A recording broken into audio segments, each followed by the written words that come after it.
Oh, and of course, I have the complete guts of a Nissan Leaf battery. It's just I cut it out of the. Well, I cut the. I got a Nissan Leaf battery, the cheapest I could get. They're not cheap, but I had to cut the casing open. It took like from it arrived it suddenly. They said, "Oh, it'll arrive in what was it, 3 to 5 days time." It arrived the next day at 2 o'clock in the afternoon, and to get the cell blocks out and cut the casing open with a pair of tin snips. The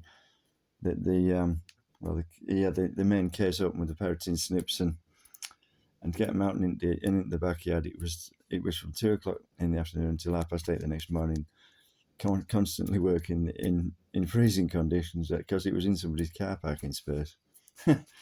Yeah, but obviously I have a complete Nissan Leaf battery. All the cells from one.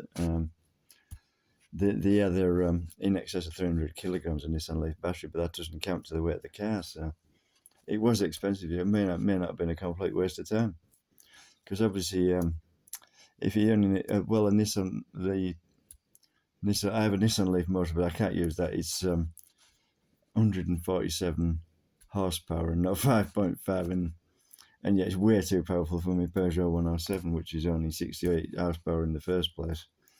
But obviously, I mean, I've got the battery, which is useful. It's heavy, but yeah, it doesn't count to the weight of the car. And I was a bit disappointed when I mean, the Leaf motor was what with an inverter was now then. Oh, what was it?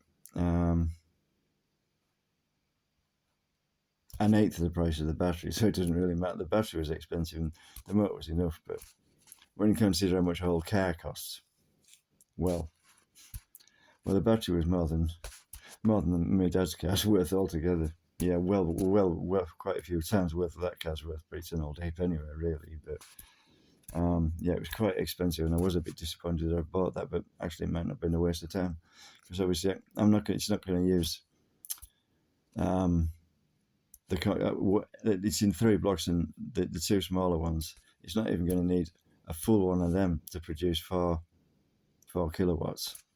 But I know they're wired and things, and well, yeah, I mean, you can use one, and you can have a switch like multiple petrol tanks and stuff like that. Yeah, you can switch between so that you can charge it up, and then